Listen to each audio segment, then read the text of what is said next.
Bien sûr. Take free. Take free. Alors, on va commencer par le début.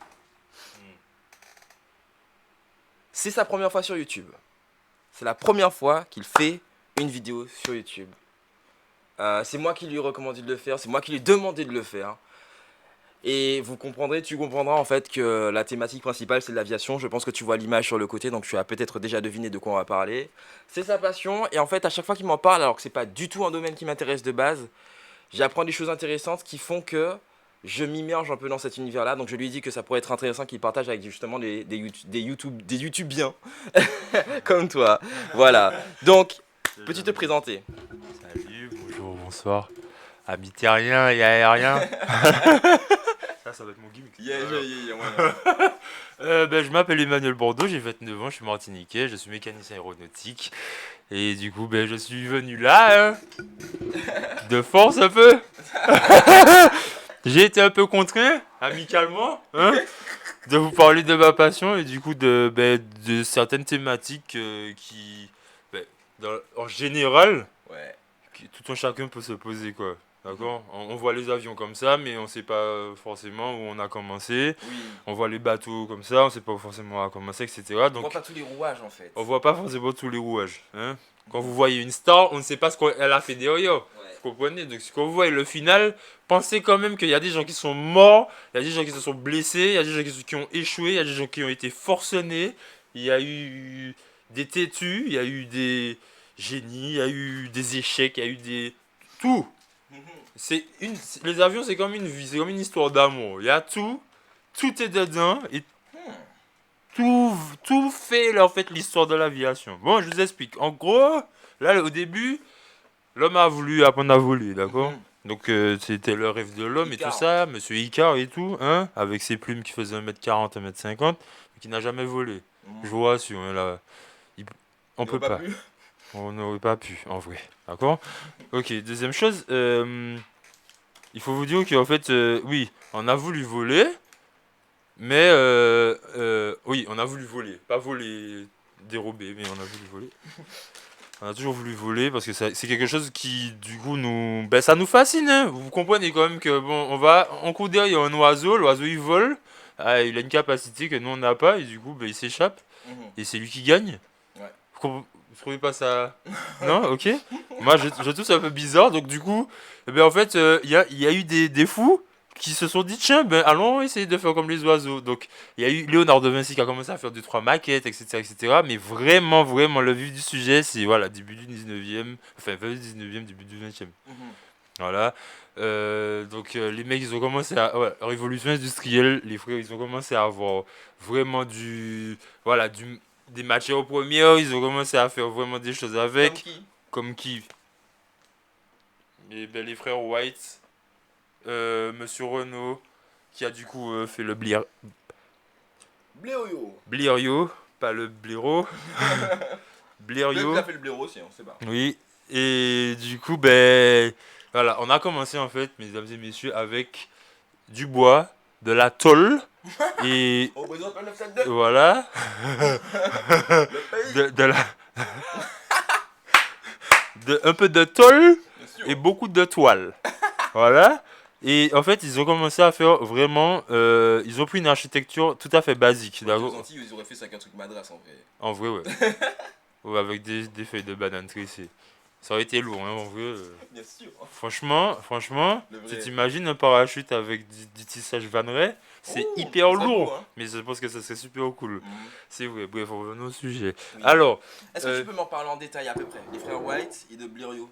De ce que tu sais pour l'instant. Ah, de ce que je sais pour l'instant. Sachant aussi que pour l'information, c'est son domaine, mais il a encore plein de choses à apprendre et plein de choses qu'il comptera partager avec vous plus tard. Donc, ne lui en veux pas s'il connaît pas tout. Pour l'instant, c'est pas l'idée. Et plus tard, il pourra répondre à plein d'autres questions. Oui, c'est vrai qu'au début, je m'en foutais vraiment du début de l'aviation parce que je vous avoue sincèrement que en étant enfant, les avions de première génération, donc je dis de première génération, les premiers essais d'avions, les premières ébauches, vraiment.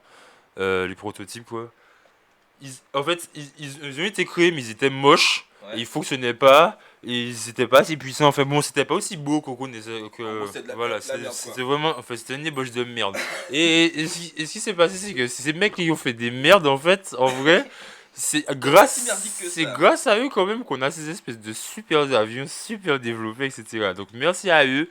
Et j'avoue quand même que j'ai été ingrat au début et étant jeune, d'avoir vraiment oublié et volontairement c'est le début de l'histoire. Yes. Parce qu'on sait où on va, mais il faut savoir d'où on vient. D'accord? Bon, revenons à nos moutons, ou plutôt à nos avions. Alors, on a commencé avec les frères White, et du coup, la structure de l'avion était quasiment du bois, Mhm.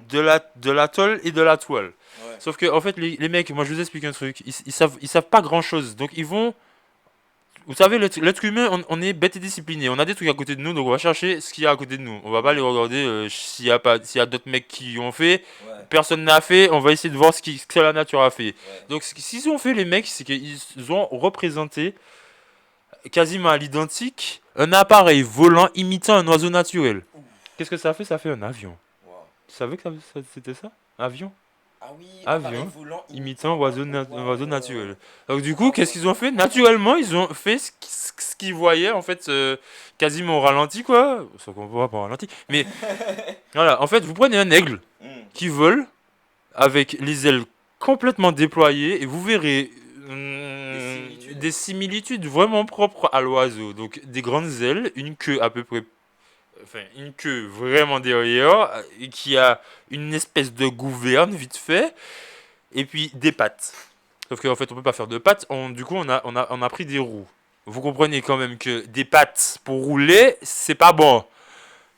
C'est pas ce qui est le plus Ouais, ok. le plus approprié. Ah ouais, là, ouais. Ouais. Voilà, donc vous voyez, voilà. Ouais. Donc moi voilà, voilà, c'est mieux avec celle de gauche là. Là, Du coup ouais. voilà. Donc vous voyez bien que là, il y a de grandes ailes, une petite tête, un corps, une queue qui est à peu près imposante mais qui sert de gouverne.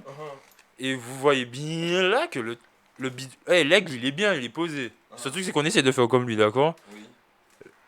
Blériot, l'avion Blériot. Là je vous avoue en vrai, quand vous voyez ça les mecs, l'aigle il peut se foutre de notre gueule. Mais on n'est pas loin quand même. Ouais, Il peut pas forcément se moquer de nous, mais là, peut vraiment se foutre de notre gueule. Bah, il peut pas parce qu'on n'aurait pas construit ce qu'on a fait. Voilà, Mais il peut parce qu'il vole mieux que nous. lui, il est fait pour ça. Ouais. Nous, on essaye, donc nous, on est vraiment du bullshit. Donc, on a commencé comme ça. Ok. Structure, il faut du coup. Alors, je vous explique en vrai, hein, d'accord? En vrai, simple. Pour voler, il faut trois choses. Il faut de l'air, Mhm. il faut de la vitesse, et puis il faut avoir des ailes. Pourquoi? Parce que je vous explique. On est plus lourd que l'air. Donc, pour pouvoir être en, pour que l'air puisse nous porter, il faut être rapide. Vous prenez votre main, vous démarrez la voiture, vous mettez votre main derrière, vous mettez votre main à l'extérieur de la voiture, d'accord? Donc, vous mettez votre main à plat, ok, à l'extérieur de la voiture, au-dessus du rétroviseur. À 0 km/h, votre main va pendre. À 30 km/h, elle va commencer à se sentir légère. À 60 km/h, elle vole. Surtout si vous mettez votre paume un petit peu encabrée, vous verrez qu'en fait, le vent pousse votre main vers l'arrière. Donc votre main décolle. Ce qui se passe, c'est que notre main, on la prend de profil comme ça. Si on prend une aile, c'est exactement la même chose. Ouais. C'est exactement le même profil. Donc en fait, il faut faire la même chose qu'on fait avec une voiture. La main à l'extérieur de la voiture, il faut prendre de la vitesse. Donc pour prendre de la vitesse, je vous avoue quand même qu'un être humain avec un truc qui fait à peu près une tonne, enfin une tonne, quand je vous dis une tonne, c'est vraiment exagéré. Donc 500 kilos, arriver à une vitesse de 50 km/h, je vous avoue que là, il faut pas qu'un seul humain, il faut une multitude d'humains. Et on a remplacé la multitude d'humains par des moteurs. Malheureusement, En matière d'énergie, tu veux dire. oui, en matière d'énergie, pour pouvoir avoir une vélocité de la vitesse et pour D'accord. pouvoir prendre son envol.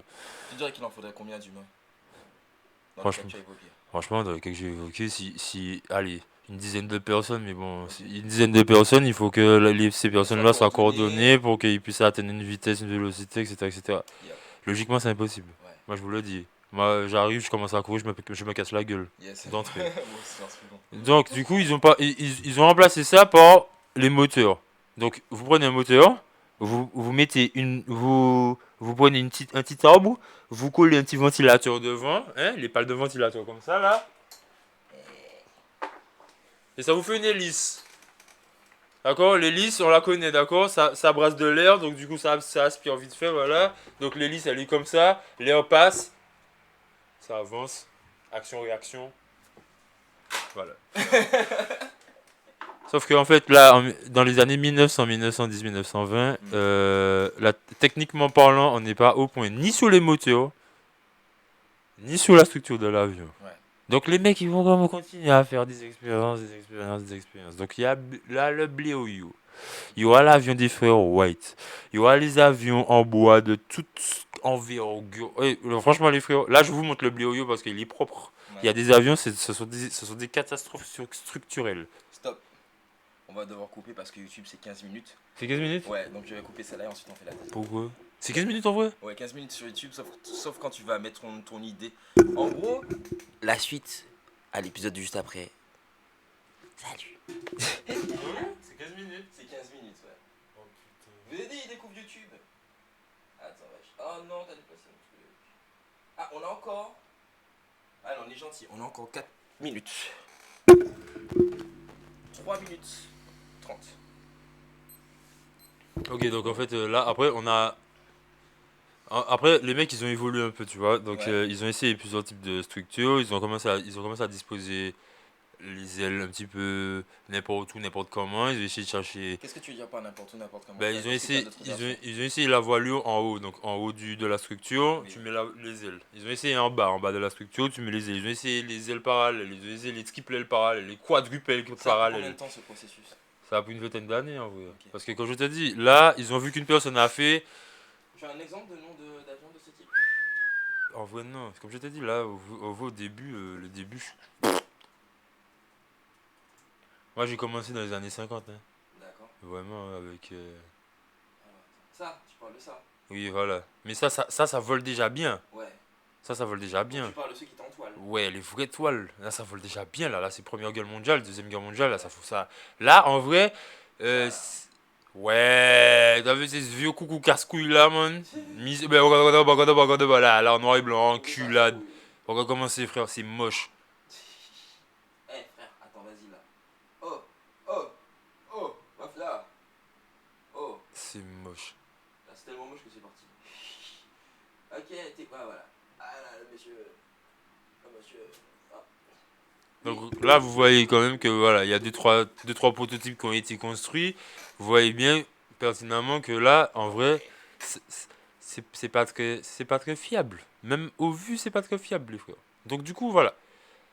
Ils ont essayé beaucoup de prototypes, ça a plus ou moins volé assez bien, etc. Mais comme vous voyez sur la photo, là, ils ne sont pas très hauts.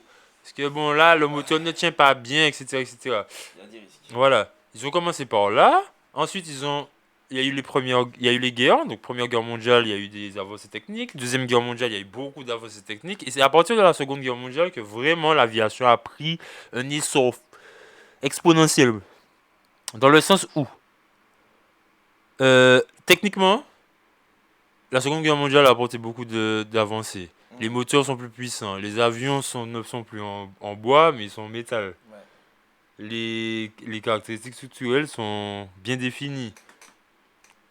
Etc. Les accidents se font de moins en moins souvent, etc. Et maintenant, on parle plus de prototypes, on parle vraiment d'avions. Ouais. Ok. Et c'est après la Seconde Guerre mondiale que vraiment, l'aviation comme on la connaît a commencé. Est-ce que tu peux nommer des noms d'avions, de modèles? Les constellations, les Zeppelin. Il ressemble à quoi, la constellation? La constellation, il ressemble à... Alors, si vous avez déjà vu les Canadair, les avions anti-feu là, les avions, vous savez les avions qui lâchent de l'eau là, les Canadair. C'est ça? Constellation. Putain, magnifique. Magnifique. Ouais, j'aime bien Aéropostale quoi. Voilà, en fait, voilà, les premiers avions c'était ça les 20 frères. secondes. Et du coup, on a commencé par là, constellation, comme vous voyez que là, la disposition structurelle est vraiment définie. L'avion il est fuselé, il y a une gouverne, il y a des vraies ailes, une vraie queue.